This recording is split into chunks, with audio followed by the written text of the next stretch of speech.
کیوں وہاب اس کو رونے کے لیے تمہارا کندھا ہی کیوں ملا تھا؟ اس نے کیوں آنسوں کی ندیاں بہائیں؟ بیٹیاں تو سب مائیں رخصت کرتی ہیں، ایسا بھی کیا نیا تھا جو سیدہ باجی بل کر رو رہی تھی؟ نسیمہ نے اپنے شوہر وہاب سے گھر آنے کے بعد شادی اور گھر کے کاموں سے فارغ ہونے کے بعد پوچھا۔ وہ اپنے شوہر کو شکی نظروں سے دیکھ رہی تھی۔ وہاب کو بہت افسوس ہوا، اتنا عرصہ زندگی ساتھ گزارنے کے بعد بھی یہ عورت شک کا بیج بو کر بیٹھی ہے۔ میں نے ہمیشہ تم سے محبت کی ہے، آپ سے میں نے اپنی مرضی سے شادی کی تھی، ہر وقت آپ کو عزت دی نسیمہ، مگر آج مجھے بہت دکھ ہوا جب تم نے میرے ساتھ سلامی ڈالنے اسٹیج پر نہیں آئی۔ میں نے تمہاری کتنی منتیں کی میری عزت کے لیے مان جاتی۔ ساری عمر کے بعد جہاں مجھے تمہارا ساتھ، اعتماد اور عزت چاہیے تھی، وہاں آ کر تم نے مجھے تنہا چھوڑ دیا۔ وہاب نے آج اتنے سخت لہجے میں بات کی کہ نسیمہ تو اندر تک خوف سے کانپ گئی۔ وہاب نے کبھی اونچی آواز میں آج تک بات نہیں کی تھی۔ وہاب کا چہرہ غصے سے سرخ ہو رہا تھا۔ میرا دل کرتا ہے نسیمہ، آج تمہارے میں جوتے بھی ماروں تو میرے وہ تکلیف دہ لمحے واپس نہیں آ سکتے جتنے قرب سے مجھے اس وقت گزرنا پڑا۔ تم پڑھی لکھی ایک ملازمت پیشہ خاتون ہو کر بھی تجھے موقع کی نجات کا احساس نہ تھا۔ اگر تم کو سیدہ باجی سے جیلس بھی تھی تو تم اس کا اظہار تو نہ کرتی۔ آج تو نے مجھے کمزور کر دیا۔ شکر ہے خدا کا کہ ہماری کوئی اولاد نہیں ہے، اگر اولاد ہوتی تو سیدہ باجی کے آنسوں کی قدر ہوتی۔ تجھے وہاب کا غصہ کم نہ ہو رہا تھا؟ نسیمہ نے بھی آج تک کبھی کچھ نہ محسوس ہونے دیا تھا کہ وہ سیدہ باجی کو ناپسند کرتی ہے۔ میں نے تو اس لیے کہا کہ سارا تمہارا نیا کوٹ آنسوں سے خراب کر دیا۔ مجھے تو اس لیے غصہ آ رہا تھا، نسیمہ نے اپنی خفگی مٹانے کے لیے آہستہ سے کہا۔ کوٹ پر آنسو بعد میں لگے، تم تو پہلے ہی ٹھان کر بیٹھی تھی کہ آج مجھے نیچا دکھانا ہے۔ وہاب نے وہاں تو خود کو کنٹرول رکھا، کوئی بھی ایسی ویسی بات نہ کی، مگر دل میں بہت غصہ آ رہا تھا نسیمہ پر۔ دماغ کہتا کہ ابھی کے ابھی نسیمہ کو اپنی زندگی سے فارغ کر دے، اپنی زندگی سے نکال دے، مگر دل اس طرح حرکت کرنے سے روک رہا تھا کیونکہ نسیمہ کو وہاب بہت چاہت سے بیاہ کر لائے تھے۔ اس کے باپ شاہ سین نے اپنے بڑے بیٹے وہاب کو بہت سمجھایا تھا کہ وہ اپنے چاچا کی بیٹی سیدہ سے شادی کرے، مگر وہاب نے نہ مانا۔ وہاب نے اپنی ماں کو کہہ کر کہ وہ ابو جان کو سمجھائیں کہ مجھے سیدہ سے شادی نہیں کرنی۔ ماں بہت کہتی، بیٹا سیدہ بہت خوبیوں کی مالک ہے، تم بہت خوش رہو گے، مگر وہ نادان تھا، اس کو بس سیدہ کا کالا رنگ کی نظر آتا۔ وہ اپنی ماں کے گلے میں لاڈ سے بازو ڈال کر کہتا، کیوں آپ لوگ میری زندگی میں کالے رنگ سے اندھیرے کر رہے ہیں، کوئی روشنی کی کرن لاؤ نا۔ وہاب سوچ رہا تھا اب اس کے ابو جان شاہ حسین حیات نہیں تھے، ورنہ وہ ضرور بیٹے کے دل میں آج جھانک کر دیکھ لیتے کہ ایک روشنی کی کرن جن کی تمنا وہاب نے کی تھی، اس نے وہاب کی دنیا ایک دم اندھیر اور کالے رنگ کی بھیانک کر دی۔ وہاب کا 2-3 دن سے کچھ بھی کرنے کو دل نہیں چاہتا تھا۔ وہ اپنے کام پر بھی نہیں گیا، بس کمرے میں اندھیرا کر کے بیٹھا رہتا، سوچتا رہتا کیا اس دن کے لیے نسیمہ اس کی زندگی میں آئی تھی کہ مجھے غمگین کرے، میری خوشی سے بھرپور زندگی کو ویران کر دے۔ وہاب بہت زیادہ اداس تھا۔ وہاب کو وہ دن یاد تھا جب اس نے سیدہ سے رشتے کی بات چلنے پر سیدہ کو سیدہ باجی کہا تھا۔ وہ غصے سے لڑ پڑی تھی، میں تمہاری باجی کیسے ہوئی؟ تم کو نہیں معلوم کہ گھر والے ہماری شادی کی بات کر رہے ہیں؟ وہاب سیدہ نے شرماتے ہوئے آخری الفاظ آہستہ سے کہے۔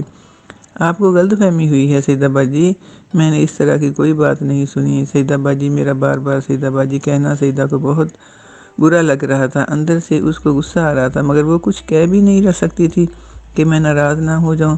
سیدہ مجھے خوش رکھنے کی جتن کرتی رہتی، وہ مجھے بہت پیار کرتی تھی، گھر میں کچھ اچھا پکتا تو میرے لیے ضرور رکھتی، اگر بازار جاتی تو وہ میرے لیے کبھی ٹائی کبھی شرٹ کوئی نہ کوئی تحفہ ضرور لے کے آتی۔ جب سے ہم بڑے ہوئے ہیں اس طرح کی چیزوں سے میری الماری بھر گئی تھی، اور یہ ساری چیزیں گھر والوں کی نظروں میں تھی، اس لیے امی ابو نے سیدہ کو بہو بنانے کا سوچا، مگر میرے دل میں سیدہ کے لیے کوئی نرم گوشہ نہ تھا۔ میں نے ساری زندگی سیدہ کے ساتھ نہیں گزارنی، میں نے کتنی مشکلوں سے امی ابو کو راضی کیا تھا۔ میرے جواب پر سب بہت پریشان ہو گئے تھے، کئی دن تک کسی نے ایک دوسرے سے بات نہ کی تھی۔ سیدہ ہر وقت روتی رہتی، آنسو ہر وقت اس کے چہرے پر لڑیوں کی طرح لگے رہتے، جیسے اس کی آنکھوں میں کتنا بڑا سمندر پانی کا موجود ہے جو اتنا پانی چہرے پر بہتا رہتا ہے۔ سیدہ مجھ سے بہت محبت کرتی تھی، مگر میں تو سیدہ کو پسند نہیں کرتا تھا، اس لیے مجھے نہیں پتا تھا کہ سیدہ باجی کے دل میں کیا ہے۔ سیدہ باجی بہت زیادہ اداس اور غمگین تھی ان دنوں، مگر مجھے کوئی پرواہ نہ تھی۔ میں نے تو اپنا بوجھ والا جواب رشتے سے امی ابو پر ڈال کر ہلکا ہلکا ہو گیا تھا۔ پھر امی ابو نے چچا چاچی اور سیدہ باجی کو اس طرح راضی کیا مجھے نہیں معلوم تھا۔ کئی سالوں کے بعد ایک دن میں نے نسیمہ کے لیے امی سے بات کی تو امی بہت ناراض ہوئی، کہنے لگی تم نسیمہ کی بجائے کسی اور لڑکی سے شادی کر لو، میں کروا دوں گی، مگر نسیمہ کو بہو بنا کر میرے لیے بہت مشکل ہے۔ کیوں امی، نسیمہ تو آپ کے بھائی کی بیٹی ہے، ایسی کیا مشکل ہے؟ وہاب کو لگا کہ شاید نسیمہ کو حاصل کرنا زیادہ مشکل کام ہے۔ مشکل نہیں ہے بیٹا، امی نے کہا، تمہارا چچا چاچی سے ڈر لگتا ہے، ان کے دل میں آئے گی کہ میں سیدہ کا رشتہ نہیں چاہتی تھی، اس لیے بیٹے کے ذریعے انکار کروایا۔ وہاب کی امی پریشان ہو گئی، مگر شاہ حسین نے اپنی بیوی کو کہا کہ کوئی بات نہیں ہے، میں اپنے بھائی اور بھابھی سے خود بات کر لوں گا، تم وہاب کا یہ کام کروا دو۔ امی بڑی مشکلوں سے راضی ہوئی تھی، کیونکہ امی جان کو چچا چاچی سے زیادہ ہمدردی تھی اور سیدہ باجی پسند بھی زیادہ تھی، مگر میری خاطر امی نے یہ بھی کر دیا، نسیمہ کو میری زندگی میں شامل کر کے مجھے بھی خوش کر دیا تھا۔ میں بہت خوش رہتا تھا اپنی زندگی سے، نسیمہ کے ساتھ اور اپنے والدین سے جنہوں نے مجھے زندگی خوشیاں دیں۔ میں دن رات محنت کرتا، کام کرتا اور بہت زیادہ خوش رہتا تھا۔ ایسا وقت کے ساتھ امی ابو اللہ تعالیٰ کو پیارے ہو گئے۔